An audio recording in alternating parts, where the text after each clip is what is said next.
Yeah, how you guys doing? It's been a while. Are we here?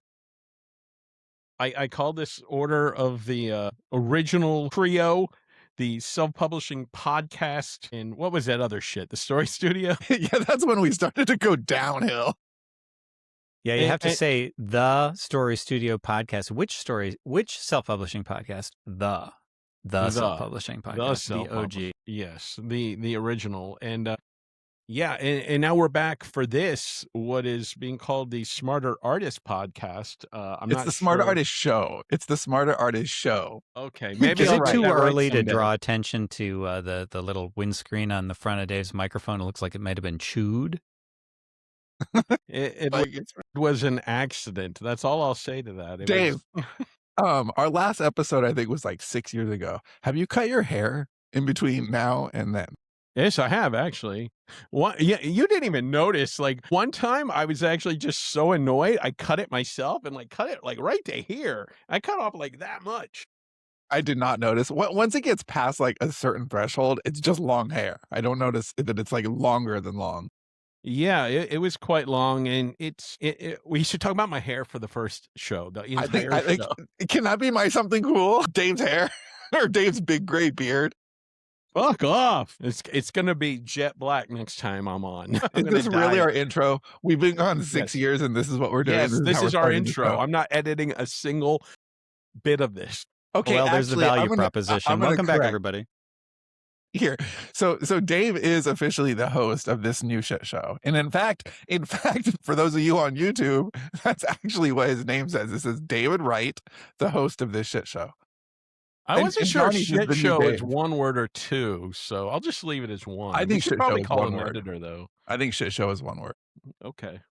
All right. So yeah, this is our return to podcasting. Why are we here though? I mean, that's the real question. And why am I the fucking host? The guy that talked the least in the previous incarnations. I was I have told several that if answers I for that. came, my children would be released. I can't promise that they're all still alive. That's all I'll say. We're here for a few. Wait, hold on. We just got in under the window. 5 minutes, dead child joke. Okay, we're good. Okay. Hey, Dave, do you want to tell? Do you want to tell any of the jokes that you were telling before we started recording? The ones about your mom? No, Go on. no, the other ones. I think they were a little more political. Oh yeah, I was gonna. Oh yeah, okay. Let's get canceled. That was actually Dave's goal. He wants to see how quickly we could get the show canceled, so he doesn't have to host anymore. I would like to call this the Let's Get Canceled podcast and just go on political rants for like an we hour. actually had that podcast, and we scrubbed it from the internet. Remember? The worst show ever. That wasn't political all that often. It was more about just me hating everybody. No, it wasn't political at myself, all. most of It was all. just it was a container for saying some truly horrible shit from all three of us. And then when we got into the IP space and we're like, oh, we're gonna sell some of our IP to Hollywood, we got scared that some of those episodes would be discovered. I mean, it was the height of the cancel era. Yeah, for And the we were record, just I like- was against removing those. So And I think Johnny was right. I actually wish we had never taken them down. put them back, bitch. We could probably find them and bring them back. Dude, they're missing. I think they're on YouTube, but the actual like audios, we can't find them in Dropbox. They're Okay. just like Do you gone. think the audience is having a hard time keeping up with all the self-publishing notes they're making right now? Wow, Johnny has become the new Dave, Oh, he became the new Dave a long time ago. It was coming around in with one 2021. smart ass comment, then sits back and just waits. I'm for not the- allowed to be the host. I'm supposed to sit back. I'm like Oh, a you're guest allowed. I'll here. hand it over right now. Dave is dying for you to become the host. Yes, So- I'm hoping to fuck this up so badly. That is a legit question. Why are we here and why are you the host? Yeah, that's a great question. Well, okay. So do we want to start in with that, or do we want to start with our something cools? No, start in with that, and then we could do this. Especially since a lot of people might not know what the fuck a something cool is. Be like, oh, Or they're telling us. me something cool about why am I here? Well, we're adding this to our old feed, so hopefully it's like there's not many beats skipped. So three of us have been talking about getting the band back together for a really long time, on and off for like 6 years. And in fact, we Has haven't it been even- 6 years since we did a regular podcast? No, I think it was in 2020. Okay. Yeah, because in 2020, I think we did like a state of the industry type of Yeah, thing. you're right. It hasn't been 6 years. It's been since 2020. Yeah. Well, in Trump's America, it feels like 12 years. All right. Fuck you. Recording this in 2026. All Just right. saying. We all can agree that time is weird now. Like the world is moving fast and time isn't what it used to be. Yeah, So and you should be careful when you go, like, to Target because you can get thrown into an entire totally different dimension if a guy with carts, like, cuts you off, and that's a deep cut for the true original fans. Dave, did you know that Johnny and I actually wrote that entire thing as a story? You did? Yes, it's a sequel to Decoy Wallet. This isn't me fucking around. This is actually a true story. So Johnny and I wrote something called Decoy Wallet about this guy named Leo Monroe, who is that his name, Johnny? Leo Monroe? Yeah, I think so. Dave loved this story, if I remember right. So he Wedding scene was the best. no, he's never read it. It was redacted that he shit all over. That was pretty bad. Redacted was fucking terrible. He never read this, but Johnny and I loved Decoy Wallet. It was really good. It even had a guy named Trumpado as the bad guy, which I think means I will punch your face. I think so. That's right. You're the guy who used to so be Mexican. And then there was a sequel that we wrote called Leo versus a New Branch of Reality. And it was all about that time you ranted about the shopping carts at Target sending you into a new branch of reality. So you're welcome to read it anytime you want. Just tell me or I'll slack you the I'll get right on that. You know, I don't have any time, what with all the podcasts I'm hosting now. It's like, So we not only have we so we've been wanting to get back and do this a long time. And for those of you keeping score at home, we actually recorded a podcast called Alternate Ending for a full year that we never published a Yeah, single. there's another one I was happy about. So And they were really good. There was no reason that those didn't get published. It was a year fair, of really cool shows. you know, Sean, he come up with this idea. He's like, let's punk Johnny so hard, waste a year of his life, a few hours a week, more than like 4 or 5 hours, because we had to watch a show or a movie, then we had to talk about it for an hour and a half, and then all the other production and shit. So Sean's like, let's just fuck Johnny really hard. it was so fun. So yeah, we talked about getting back for a long, long time, and we had a couple of aborted attempts. And we had when Johnny was doing his artisan author thing last year, we did a reunion episode, and that was really fun. But then Johnny and I met up in Vegas for Author Nation the last 2 years, and both years there was just like there's obviously magic when the three of us get together. It's just fun. And or two of us in a glory right. hole. When you're in Florida, which is paradise, right, Dave? Yes. Johnny and I, like, we have a great time without you. We don't need you, but we like you. We That's love what you. my wife says. And but there's also, it's not just the chemistry of being together, which is great. Johnny and I are writing again after a few years not writing together, but we're writing Unicorn Heathens. Unicorn Western was born on this very show, like 13 years ago, I think. Is that right? Speaking of aborted things, It was on Better Off Undead. Oh, that wasn't even a self-publishing podcast? No, it was the zombie apocalypse episode. The one that was, I believe that one got edited a few times, even back in those days, if I remember correctly, because there was some discussion in there that made Dave uncomfortable enough that he called you the next day. probably where Sean doxed me. It's a standard thing. You know what was fun about those episodes was when Dave would like flip out after the show and he'd be like, oh my God, do you think people are going to think X, Y, or Z? And then we'd have to go and edit something that was totally unnecessary to edit. Being in person is fun, but like there's a, I don't know, there was a sense of just like heaviness. Nostalgia is probably not even the right word, but just the recurring thing that Johnny and I kept hearing is some version of the world is a shit show, and it feels really good to see you guys together, to hear you guys together. Because It's almost like we're heroes and the world needed heroes right now. no, it's not like that at all. But it is like, I got to change my business card then. I think we remind people of a time when things were simpler, when self-publishing was simpler. And, this isn't a self-publishing podcast. It's about, being a smarter artist and, making money off of your art and your creativity and, in a sustainable way, which all three of us have been at this for a very long time. It's, 15 years in indie publishing years is like I don't know, a century or something. I mean, it's a long time. I feel like Danny Glover in Lethal Weapon.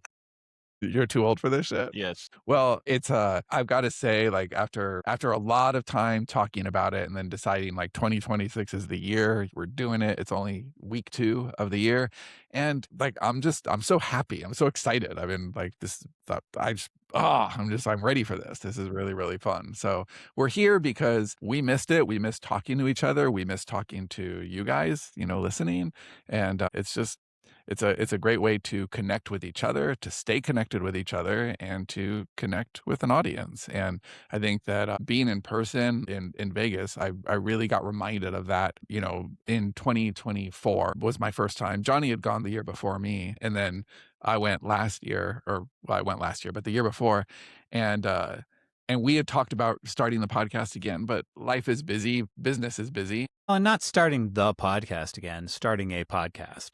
Yes, just doing something, and now we are writing together. Dave's never left. Dave and I have consistently written together now for 17 years, which is just like, I mean, that's a shocking long period of time, and We could have one really fucked up child together.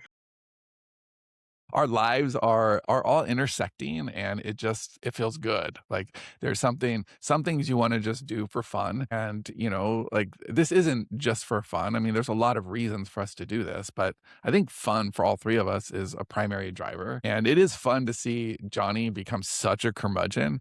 I mean, this dude, like, lives for people to get the fuck off his lawn. I don't know about that. I don't know about that. It is really hard for me not to be the host, though, because you guys are By doing all means, such a Dave. shitty job.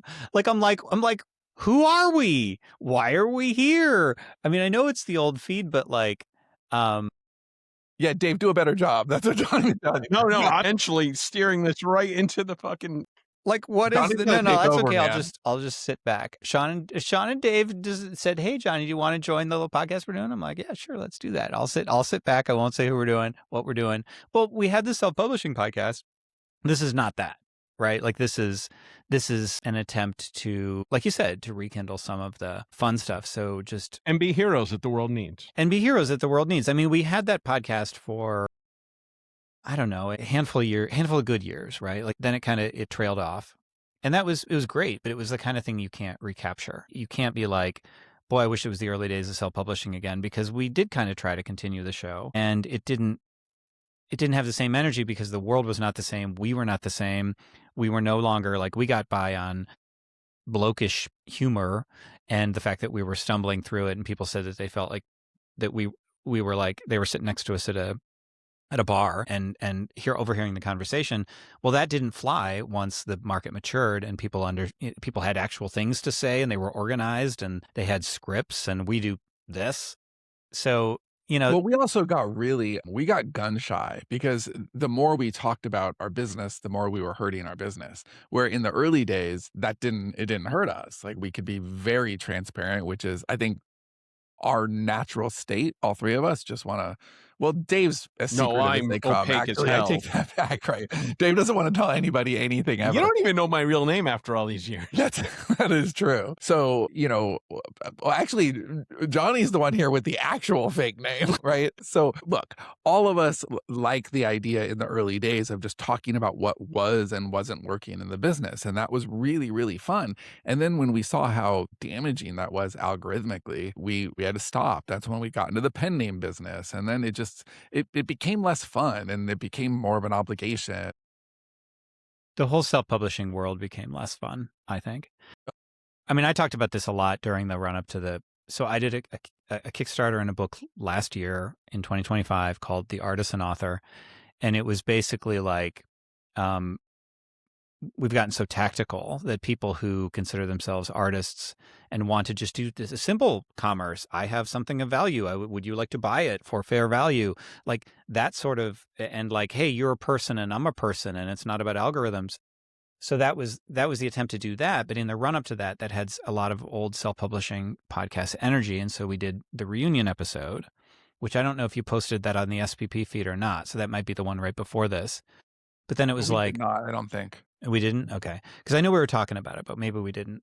And then it was like, we should do something again. Like, that's kind of how we ended that. And we got the old band back together, and not just us, but like the viewers and the listeners, because we did it live. We used to do it live, and we had people who were live, and they were the old names. They were Jan Schlosser and Thomas Bennett and, all the people that we used to know back in the day. And we were like, we want more of this. And although this isn't live, that was the attempt, was like, what could we do that was kind of low impact, but not low impact, low like stress on us, and low sense of like it needs to have a purpose. Like, for me, there's no purpose. Like, I have nothing to sell. I have nothing going on. I'm just here for the lulls, as they say.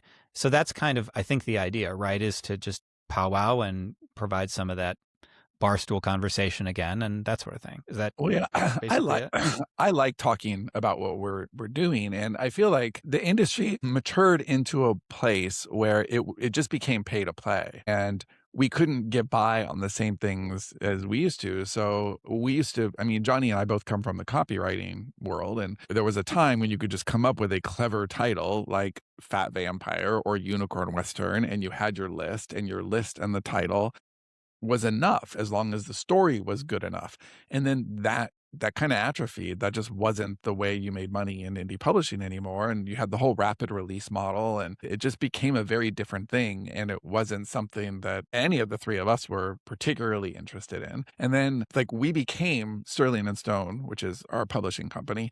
Johnny's not with us day to day, but he's still a partner in the company. And Dave is with us day to day and also a partner in the company. And we became a KU business for a while, and not a good one, And so we were like playing the same game as everybody else and not as well. And it just didn't feel good. We went from being like really big innovators in the space to just kind of treading water in the space. And now, we're on the other side of a patchy couple of years, and we're selling IP to film and television, and that's really fun. And we're back in a really innovative space. And I'm just kind of ignoring algorithms. We're doing more with direct sales. We're doing more with like reader relationships. Johnny is deep into that. Johnny, like sells in person is a big thing that he's doing, which, is really cool. It's that I thought that was called one-on-one. prostitution. Yeah, we operate. I'm actually kind of curious how.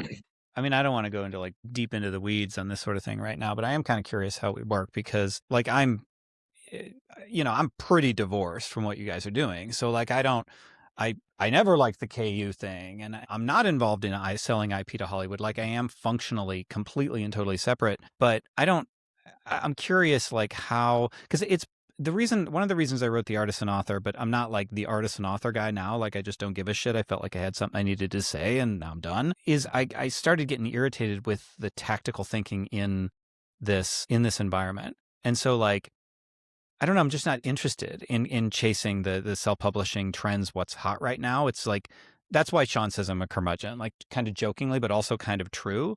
I'm going to write books, and I'm going to find people and talk to them and sell to them. Like, I'm not interested in algorithms. I'm not interested in KU. I'm not interested in finding the newest, hottest thing. And honestly, it kind of bugs me that is still the dominant thing that people want to know. Like, what is the button I push? What is the Oh thing I do? yeah, What is the I'm lever I not pull? interested in talking about that shit at all. So in short, we don't need to get into the weeds, especially in this episode.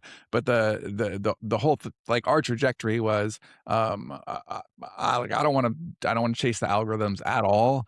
It was, I guess, 2020. And we made a very conscious decision as a company to basically the market had dropped out. We used to be able to compete with traditional publishers by making our books $5 instead of $10. And then all of a sudden they had to be $1. And then they had to be in KU, essentially free, and you got paid on page reads. The bigger our lists were getting, the more disconnected we felt to both the art and the audience. There was a point in the company where we said we need to start ignoring the $1 customer and start focusing on the $1 million customer, which meant IP. It meant selling our stuff and trying to get it to film and television. And that worked really well in our first year out. But then the writer's strike put like a big giant kibosh on that. Like, we lost like pretty much all the traction in our first year. We lost pretty immediately once the strike started. And then in conjunction with that, we had almost $1 million hit as a company, because a company that we were doing a lot of ghostwriting for were basically kind of went bankrupt overnight. And so we got like a lot of unpaid invoices and contracted work that just disappeared. And so we had to recover from that. And one of the ways that we tried to recover from that is getting into the KU business, which only disillusioned me more. It's like, for me, and there are people who are very innovative in the KU space for sure. But for me, that particular space, like, it isn't innovative and not the way I think, not the way I operate. And so now that I mean, we definitely have KU lines. It's not that we're anti-KU, but it needs to be one little sliver of the business. And I'm more invigorated than I've been in years. I feel like it's actually a time for innovation right now because so many people are doing things exactly the same way. That's when you are like, okay, well, here's how we reinvent it. Here's how we do something different. And that's always been the space that excites me the most. I like living 2 years into the future. And that's where we are right now. We're more innovative as a company than we've been in many, many years. And that's the kind of stuff that's always going to be fun for me to talk about. Well, I'm not talking about any of that. Let's get to our something cool. Why don't you go first, Dave? What's your something cool? Me first. There's this movie called The Dirties. Have you heard of it? If not, Are you sure you want to admit to our audience that you're watching something called The Dirties? Is this something that you're getting your free? Is this an OnlyFans thing? No, it's called The Dirties. It's done by a guy named Matt Johnson who did the Blackberry movie. I feel like you might have seen that, but maybe not. I have not.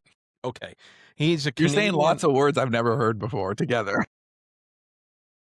but you got porn. Okay. Anyway, he's a Canadian director, writer, and he made this movie called The Dirties in 2013. Super low budget. It is he and another guy star as two like misfit teenagers in a school, and they're doing an indie movie in school about a school shooting against the bullies that like just fuck My with God, them. you're just listing Dave tropes right now. It's like I wrote it. But so it's almost a movie within a movie in the dynamic between, two different guys. One is like really extroverted, who is the director, and then there's the other guy who's kind of like quiet, and he's kind of being dragged into this thing.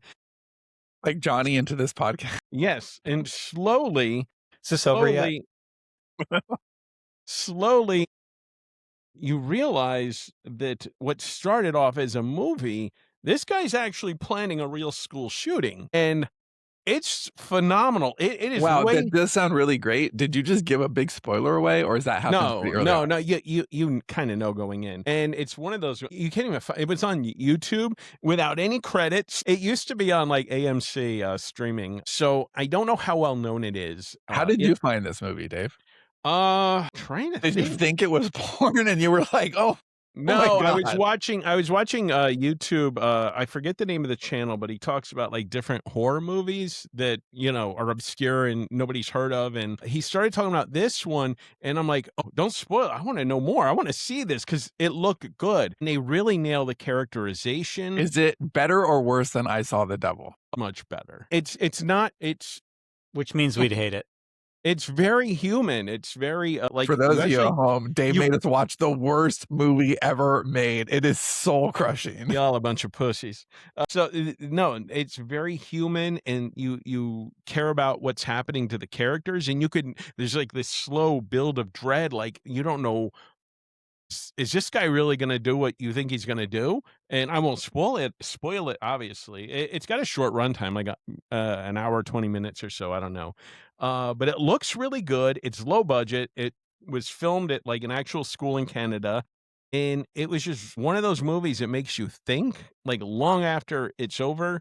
And I was just really surprised by how well it was done on so little money.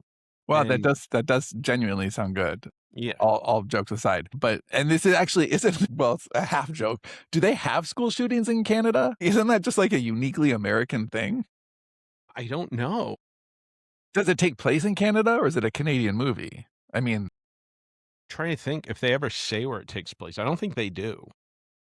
because I feel I'm like sure that, there's been a school shooting in Canada. especially in 2013, like that's just something that, I mean, us proud Americans, right? You know, I mean, if they ever threaten to have more school shootings than us, I'm sure we'll like, amp up our school shootings per, capita or whatever. Keep talking about school shootings, Dave. Yeah, this video is being just delisted. People coming back to this, they're like, "Hey, this show's got everything." Johnny, what's your something cool? I'm gonna go with Austin and I are watching Invincible. Do you guys watch that? Was that I the saw the animated first series? On Amazon, yeah. Yeah. It's I he watched the introduced first me to season. it. It's what's interesting about it is it feels like old school. I mean, I don't imagine it. It looks like the old He-Man cartoons or Yeah, like something. 1980s. Yeah. Yeah, it looks very, very like It the looks old like school there's toys for hand-drawn. sale. Yeah, totally. But what's so interesting about it, I think, is it's the moral ambiguity, the questions that are asked are like, because you get to see a lot about the real collateral damage that's caused by these superheroes and how it affects other people, and are the good guys actually doing a shit ton of bad? And there's a lot of that, like, is this bad option worse than this worse option sort of things, like those anytime that there's a lot of power involved. And it's extraordinarily violent and graphic. It's stupidly violent. And it's so juxtaposed with that kind of sweet, nostalgic, hand-drawn looking illustration style is really jarring. Like, it takes you a little while. You're like, oh my God, what's going on here? Am I back in the 80s? Well, in both ways. Am I back in the 80s, but the action, that Commando got mixed together with He-Man or something? So Johnny, you're traditionally anti-superhero. I mean, you like Batman, but like the I superpowers. hate the normal takes on superheroes. I think it's boring. I think that when you watch, like, just Thor is powerful, like, fuck that. Who cares? That's just boring to me. But when you start to see, like, I really like The Boys, right? Like, I was that's just another gonna ask thing. if you've seen The Boys. Yeah, because it's like, oh, okay, I believe that would absolutely happen with superheroes, because I always like consequential logic. Like, Well, if because this The were Boys true, isn't about the superheroes. The superheroes are like a vehicle to talk about a bunch of other things, right? yeah, but I wouldn't even go. I don't even feel that it's necessary to go that far. It's just like, if you have, so this is The Boys, but this is not Invincible. But if you have Homelander, who's like literally invincible on brand, like, of course he'd be a monster. Like, of course. Sorry, that's not a spoiler. You figure that out right away. I always, and like, what my favorite superhero movie is Logan. Like, I love that movie because it's just so, because I don't have a problem with people with fantastical abilities. That would be kind of the definition of a superhero. What I don't like is all the bullshitty hand waving that goes around it and all the spectacle, and like, even, why does everybody wear a fucking cape? Like, what's that about? Like, there's just a lot of stuff that doesn't make sense to me. But you get to Logan, I'm like, oh, okay, that would fuck you up. Like, if you lived his life. And I don't know. I like things to feel grounded, and I like there to be a reason, rather than like, oh, the Earth's sun is yellow, so therefore Superman's got power. So that's the stuff I don't normally like. But I don't have an automatic opposition to it. And plus, I'm watching it with my kid, and that's a piece of it too. Yeah, I totally get all of that. I think you'd like the X-Men movies. I mean, that's where Logan is from. The second Wolverine movie is pretty good. The first one I don't remember as well. But yeah, Logan is absolutely the pinnacle of that sort of. Yeah, I love that movie. It's so grounded. It doesn't feel like a superhero movie. It's a movie with a superhero that doesn't It's feel like like a a superhero Western. movie. Yeah. Yeah, it is. It is more like a Western. My something cool is an entire streaming service. It's There's not Apple. enough of those, I feel. Well, that's I exactly. want more things to subscribe to. That's exactly the point. That's how Like, Sean used to make the company goals, by the way, when I was with the company, was my goals are all the goals. that is true. I'm definitely in a season of less is more. That was my mantra. So every year I pick a word of the year. My word for this year is unity, by the way. Johnny, what's your word? You've told me your word. Profit. PH or FIT? It could be We're both. starting a cult, I mean. Could be both.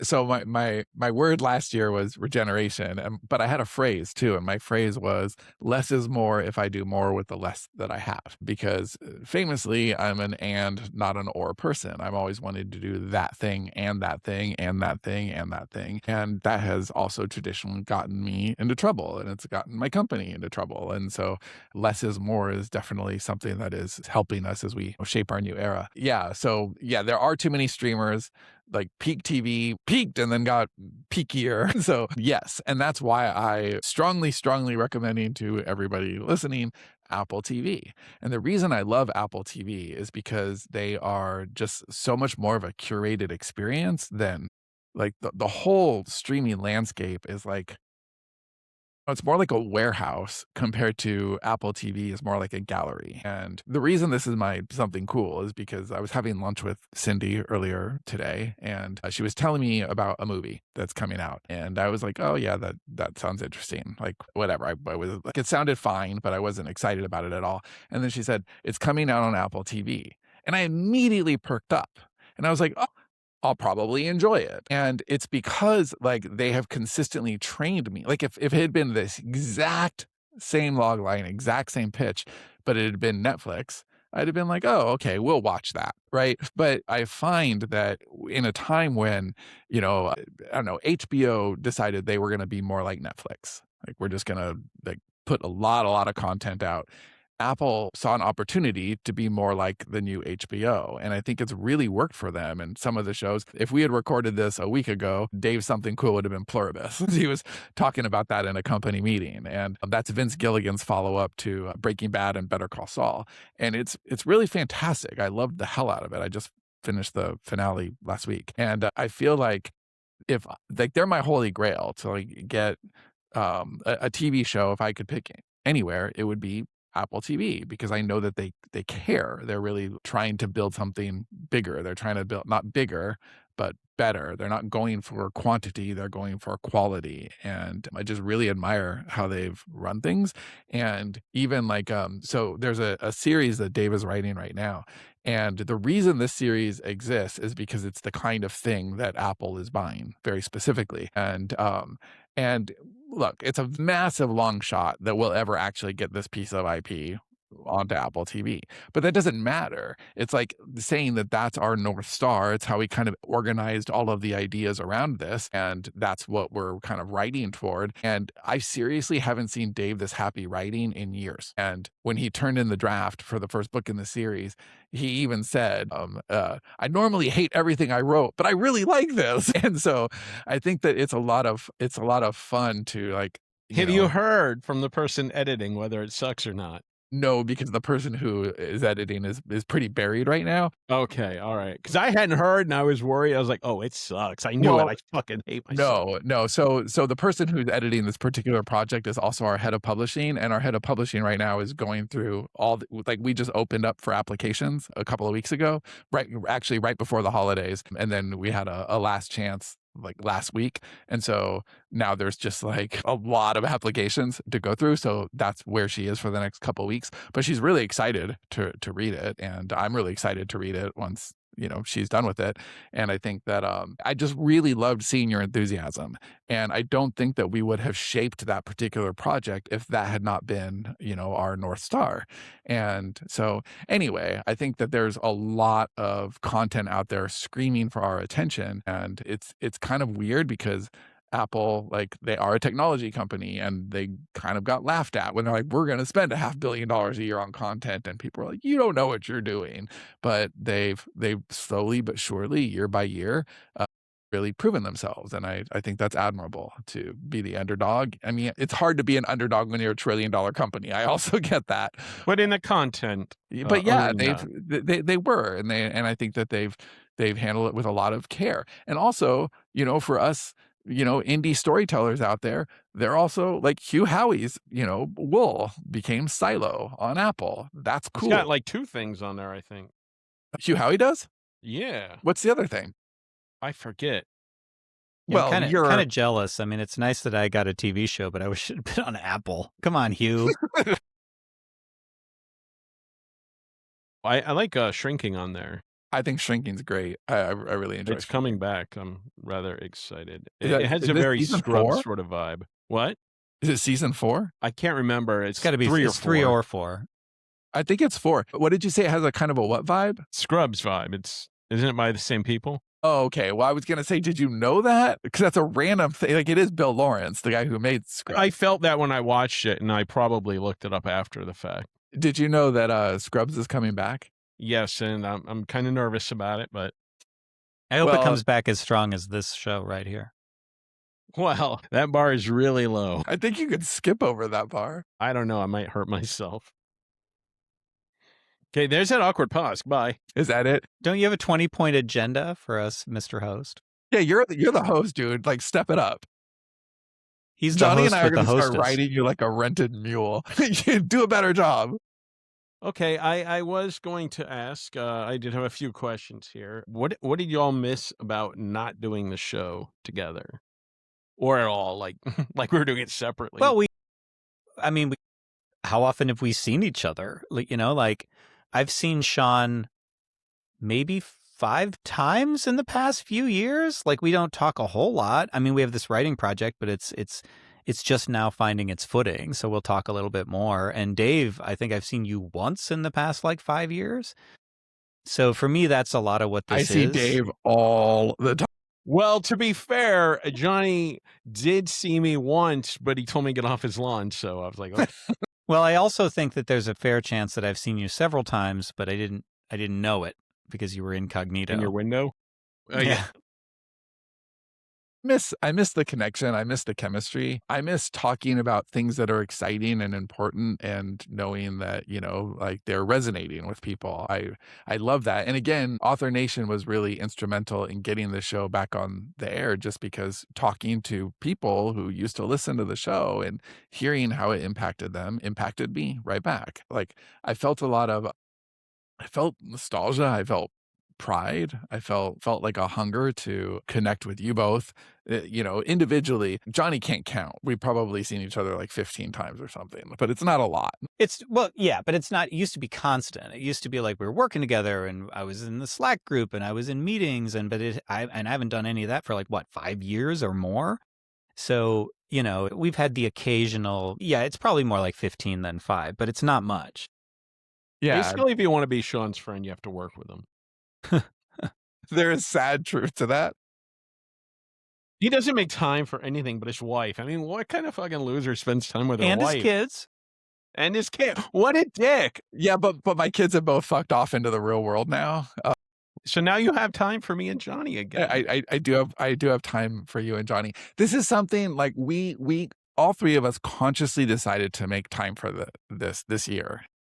And I'm glad. Like I woke up for this. And this is what time? 3 o'clock in the afternoon or 2.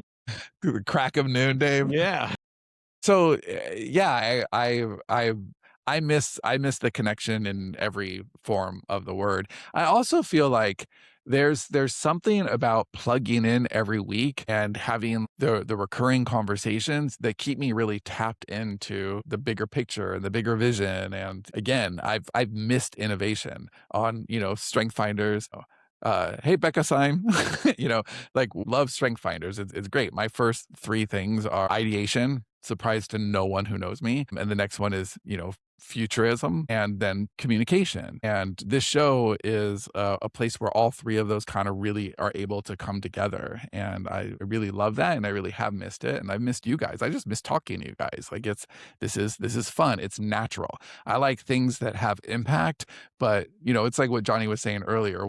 He said it was low impact, but it's the idea I meant is low effort. Low. Yeah, it's like It's it not is debilitating. low hanging fruit, like I don't need a ladder. I could just go pluck the, orange off the tree, but like there's a lot of juice there. And I love that. I love the fact that the 3 of us can just have a conversation and, despite all the bullshit and the jokes and whatever, I know that every episode we're going to say at least 1 or 2 things They get us canceled. that land with somebody out there and change the way they think or they operate. And that's meaningful. And the older I get, the more I want my work to have meaning. It's like this whole thing with I've been really having I don't know, I've been having a lot of like inner turmoil about LinkedIn. I know I need to be on LinkedIn for some of the things that I'm trying to build, and it's not a native place for me. I'm not a social media guy. I'm as curmudgeonly as Johnny when it comes to social media. Like I'm not on So any that's a of the tall order, platforms. man. I'm pretty fucking curmudgeonry with social media.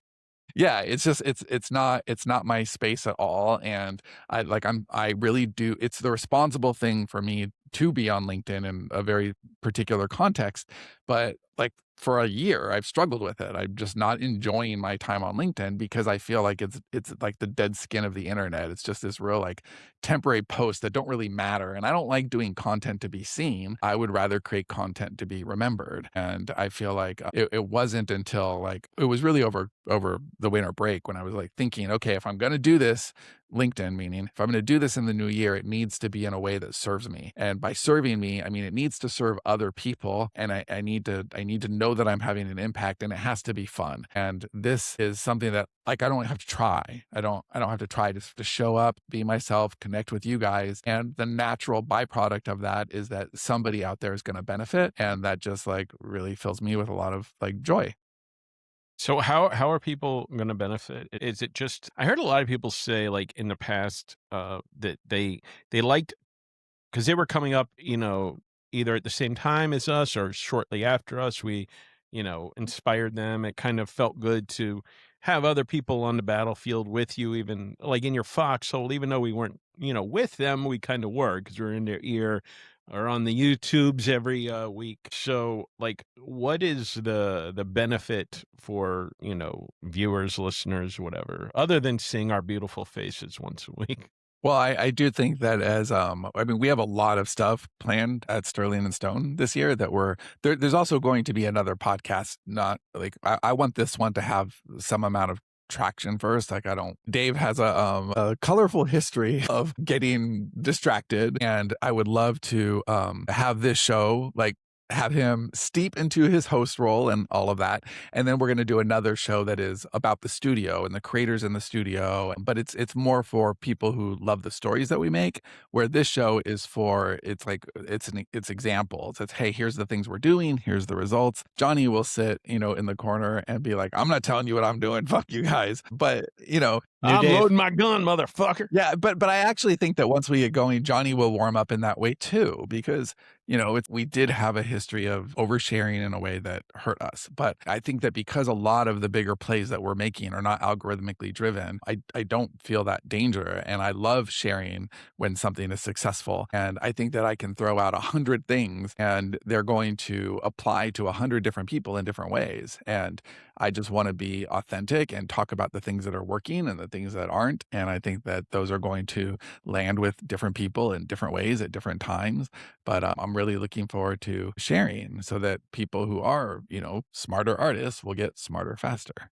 I feel the need to defend the curmudgeonry because I mean it's kind of a joke, but it's also kind of not. And Sean just said, We're bringing him back. We're slowly gonna turn him back into the old Johnny. Then I can Johnny, do you get want to the be fuck the no, out of host? hold here. on. I want to kind of explain this because you're like, oh well, I'll warm up, and it's not that I'm cold. It's that I've just, and this is why it's kind of funny to say curmudgeonry or grizzled or whatever, is because we are kind of old guard in this just by the fact that Are we you were the Logan one of the of this first. group, I'm the Johnny? Logan. It was like so I've been in this long enough to see how, and I understand this is very human tendency to want to look for an answer and then grab onto that answer and then say that this is how you do it. And we've seen that cycle so many times. Like we wrote a book called Write, Publish, Repeat, and I don't think it's a direct line, but I think it definitely contributed to, or it certainly didn't negate the like rapid release idea because people were like, oh, if you write, publish, and repeat, maybe they aren't just talking about building a long-term catalog. Maybe it's like we can just go really fast and algorithm on Amazon rewards recency and all that. And so I've seen the way that people will pick up on something and then say, this is what you do. And people would call in and say, well, how many words should be in a cereal, right? Like as if that was a prescription. So when I'm curmudgeonry, what I'm actually saying is like, it just seems to me that the basics have never changed. You want to write good books. You want to find people who will read them, who will pay good prices and who will value them. And so that position is so non-tactical. And it's like, I've just told you everything that I believe, right? Like, so so anytime we threaten to go into like details or whatever, there's that line between here's me saying what I'm doing, and then somebody saying, therefore I am going to do that exact same thing, is really, really hard to disentangle. Yeah, I actually totally feel that, Johnny, and I totally agree. And like I don't want to teach so much as speak from my experience. You know, these are the things that I'm doing and here's why. You know, we used to have that. I mean, it became a thing. It was a drinking game. Know your why, know your why, know your why. And I think that's always the important takeaway. Like, why are we doing something? Like, there's a lot of weird shit that we're doing right now, but we have a why behind every single thing that we're doing and how they all fit together. 9% of the people listening to this don't have a publishing company or a story studio or whatever. So their big pieces aren't going to fit in, but there might be one little thing that's like a light bulb. They hear that we're doing it. It may connect to other things that we're doing, but they're like, oh my God, I could do that for my Oh, series. totally. And this is like me attempting to share a non-light bulb, right? Because it's not what anyone wants to hear. And so I think that cognitively people distance themselves from things that they don't want to hear. And it's like, okay, well, I didn't really get that. And I'm like, no, you probably did. I think, and I'll be curious to see what you guys think about this. I think that the things that I have done that have been successful have been a result of thinking on my feet, taking a blow, and then pivoting from it, like having to like have something not work. And so it comes from this like inborn wiliness is the only way that I can describe all the things it. Dave wants to say right now that he's not saying. Look at him choking on his words. But that isn't tactical. Like you need to learn a mindset. And it's so hard to tell people like, be resistant, like whatever that is, be resilient is the word that I'm looking for. Be creative minded. Keep in mind the simple truths that like people will pay good money Yes, for a small. but Johnny, if somebody is listening and they see on a week to week basis that you are resilient and like that becomes a simple truth by example that they then want to embody. Yeah, I'm not giving you a counter. I'm just saying that like I'm just stating this is my position is like that's what I think that people need to learn is how to think and behave and the like inborn traits more than what is the on the ground particular thing. Unless you're totally new and you're like, how do I publish a book? Okay, well, there's steps there. There's so much it's not like when we first started, right? When we first started, we started early enough that we could get selfpublishingpodcast.com, right? It wasn't hard. We didn't have to fight for that. It was just like we were really early in the space. And like there's so much knowledge on just basically how to publish and how to create. And that's not what this is. This is just us talking about our experience and hopefully that impacts somebody, you know, or a lot of people, but in specific ways. I'm actually like it's shocking like that we actually totally agree on all of that, but you're getting the curmudgeon, Well, there's no label. one right way for everybody. So right now it's like people talk about TikTok marketing. Like that's everybody's wetting themselves over TikTok marketing. I could give a fuck about TikTok marketing. And just to give you an example of this sort of thing. So I was at an actual live selling event. I had like sacrificed my Saturday and gone up to this event and set up a tent and it was really fucking hot. And so I'm out there and the guy next to me is like marveling at, oh my God, look at you. These are really cool. Like, look at your display. And he's like, you need to be on social media, TikTok or whatever. And I was like, yeah, that's not really for me. Did he say TikTok or did he say book talk? I think he said social media. I think he was more general than that. And I was you like, should do a podcast. And you're like, you know who the fuck I am. You know who I am, bitch. So I was like, yeah, that's not really my thing. But he wasn't listening to me. It was like, I'm telling you, I don't want to do that. And I've been around long enough to know what I want and what I don't want. So kind of stop. But he wouldn't. He kept proceeding. He was like, you could hire somebody to do it. It would be more. It would be more. And I'm like, I'm on a Saturday out sweating my balls off out here.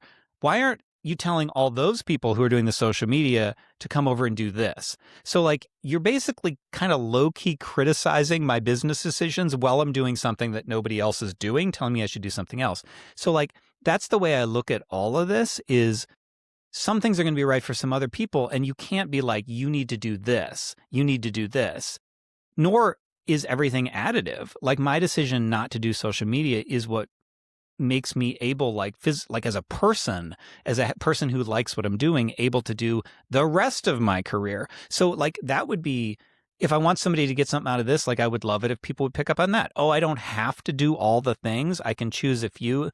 that suit me uniquely and do the hell out of those things. Yeah, no, you're really clear on your why. And like I love the TikTok / book talk example because yes, I mean clearly that is the platform for authors to get exposure, right? And I don't have, both of my children are TikTok people. You know, my son is actually really good at TikTok, and like he sends me shit and I'm like, God, like it just gives me a headache. I hate the platform. I will not put it on my phone. I will not engage. But I also know that, you know, as the owner of a publishing company, like we should probably have some presence there.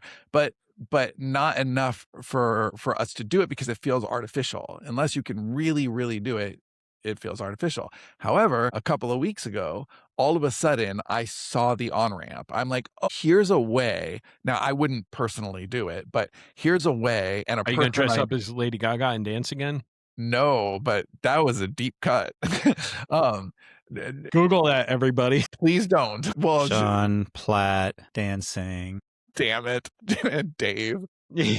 I did see an on-ramp, somebody that I could work with that I know and trust, and a way where our content would naturally fit and it would be fun. And that's for a future episode when we actually do it. But that would be a good example where when we do it, you know, maybe somebody else out there who was like, man, fuck book talk, I hate that idea, would say like, oh, I see how I could do it too. And it's not like you should do book talk or you shouldn't do book talk. You should always do, to Johnny's point, you should do the thing that is harmonic with your career and your desires and your why and what you actually want to accomplish, your energy levels, your bandwidth, all of that.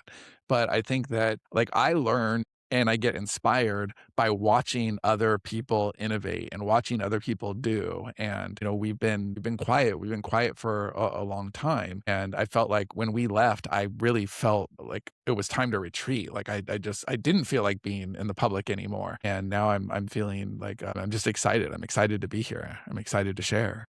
I'm just curious why Johnny is like meeting people in public. Like, why expose yourself to risks? You don't know who's gonna like rob you. Is this a kidnap joke you. question or is Yes. this No, an no, actual? I'm honestly curious, like why, like I would never go out in public again. Well, like here's the again, Dave hasn't left his house in like 6 or 7 years. It's the basics of commerce, which books are part of commerce if you want to sell them, are very simple. You need to put the right offer in front of the right people in the right way at the right time. That's it. That's all there is to it. Which means that if you have good stuff and it can, like, you need eyes, you need customers. That's a way that works for me. I get in front of people and I can watch people in real time and I can sell that way. I forget that you live in a state where people still read. I forget that element of it. Yes. The books aren't burned yet. Yes. Okay. Some people here do still know how to read. And so that's a way that works for me. But I mean, that different things for different people is just such a big deal. I remember when it was the Author Nation conference that Sean and I went to, that he was talking about a little bit ago. I listened to somebody and he was like, ads. Like, I do ads. I don't do social media. I do all the ads, blah, blah, blah. And then I went to watch Willa Winters, who said, I've never run an ad. I only do social media. And both of those people were really successful. And so seeing that, and then, you know, if I expand that thinking, then I go and like Ben Wolf is talking about doing live events. You know, Sasha Black on the Book Funnel podcast recently, that was a great episode. And she was talking about how much she loves TikTok because it fits her personality. And she just gets on and is an asshole. She's an ass, right? Yeah, Yes, it's perfect. The things that you engage in to market your art have to fit your personality or you're going to be swimming upstream. But keep in mind that it's just putting the right offer in front of the right people. That's it. There's no magic about TikTok. There's no magic about ads. There are different ways that you can put the best offer in front of the right people. I feel like we overcomplicate it. I feel like we're like, what button do I push? And we're like, how about you just put an offer in front of somebody? How about you know, hey, I've got a really shitty book with a shitty book cover. How do I game the system to sell it? Like, okay, maybe revisit your premise. Like, it's that sort of thing. Okay. Well, does anybody have anything else? Because if not, I'm gonna start a new weekly feature here that I'm really excited about. Mine are going to be mostly rants. You know, like What's Up Dave's Butt? You should come up with a theme for What's Up My Butt, because like I got rants. So I got more. What is up with your butt, Johnny? Just Would you like rants. All to the rants are remove up any there. of it while we're on the air? Like No, all the rants proctologists are up come there. in? So, yeah, okay. Let's see. Okay, my feature, my weekly feature here, and this is just such a great idea. I can't wait. I'm leaning forward right now. Well, my son loves Panda Express, and he's nice enough to give me one of the fortune cookies. So I figure every week that he gets Panda Express, I will I read the actually love fortune. this already. I will read the fortune to you, and I feel like this week's is actually somewhat appropriate. It is. Whoa, it's not going to work. Dude, there's It's no way we can read that. Just read it. It can be well, anything. then I guess you don't get to know what it's. It says, "Fuck you, Sean." Wow, it knows They're me so finally well. getting tuned in at Panda Express. They are. They're tapping into the zeitgeist of the day. No, this says invest in yourself, Panda Express. So yeah, look forward to this every week. I'm gonna have a new one. Wow. It's my Okay, so excuse to well, write you off do fortune cookies. you do. I have some rants on investing in yourself, but can we talk about how fortune cookies suck now? Because it's like, I swear, this could be me like interpreting pop culture into fortunes. Who knows? But it feels like fortunes are afraid, like fortune cookie companies are afraid of being sued. Wait a minute, I didn't win the lottery. You're sued. Like, Yeah, you know they what don't I have mean? numbers on them. A lot of them anymore. They won't give you a fortune. They'll just give you some like trite expression or something. Like, it isn't I like liked you when they will were. do this. I liked when they were hyper specific. Like back in the day, I got one that said, "I will die of esophageal cancer," and Right. I thought that is very, very. Right. Take a Yeah. stand, fortune cookies. So I'm starting to believe they're not really telling a fortune. Yeah, But like, do you remember who that knows? gag in The Simpsons where he gets the fortune cookie and he's like considering cheating on Marge and he gets the one that says you'll find happiness in a new love? And then they show the guys at the fortune cookies. They're like, "Where out of these new love cookies?" He goes, "Open up the stick with your wife barrel." I had a fortune cookie one time. It said that I would start creating with a bearded dude who kept children in his basement. Right. See, that was the glory days. Make fortune cookies fortunes again. That's what I say. All right, Dave, you gonna wrap this up for us, host? Yeah, I'm gonna wrap it up. I would like to say though, on a side tangent about my son, he watches these YouTube videos of these dudes talking. Hive Mind, it's called. It's a pretty good channel. They'll talk for like 2 hours on like just the music they're listening to or whatever. So he's watching this stuff, and I'm thinking to myself like. He's really like loving this. He's laughing his balls off. I wish he could watch our old shows and just see how much awesome material we had and what a psycho his father is. Dude, okay, quick story, and then I know we need to wrap up. My daughter wanted to listen to our shows, and I always told her that she needed to be 13 years old at the youngest before she could actually hear the shows for a variety of reasons, right? So that's what happened. So yeah, we were coming back from a trip, and we were in the airport, and she says, "Hey, I'm old enough now. Can I listen to these episodes?" And I said, "Well, I'm like I wanted to say no, but I'm a person of my word. Go ahead." And so I'm sitting next to her on the plane, and she turns to me and she takes one of her earbuds out and hands it to me. I put it in my ear, and it's a Soggy Biscuit episode. Oh, that's a good one. That's a good one. Yep. A classic. And I'm just like dying of like mortification. So yeah, Was she more shocked by you or by me or all of it? no, I mean, it didn't even surprise. I mean, she knows who her father is. Like this wasn't a surprise to her, but just I can't just see the look in my head. I feel the look. Like I can still feel how I felt there. I'm like, oh, this is gonna be a long flight because I wasn't like, you have to stop listening now. She had them all downloaded. Well, and I believe that was a long discussion too. I think that went on and on and on. I see, if I were to write that scene into a movie, I would have her ask you that question, and then you'd say, "Go ahead," and then it would immediately cut to one of those scenes like where she's in the shower with her clothes on, like curled into a ball. Or she gets up, walks to the middle of the plane, opens the door, and just jumps out. All right, I'm going to leave on that note. So thank you all for listening. We'll be doing this, once every week? Yeah, sorry. Or every 6 years. Every 6 years, yes. We're glad to be back. Glad to be able to pollute the video airwaves once again with our nonsense. Thank you for watching, listening, and look forward to the death cult we're all going to start. Excited to be here. Excited to see you next week. Yep. Stay off my lawn. Adios.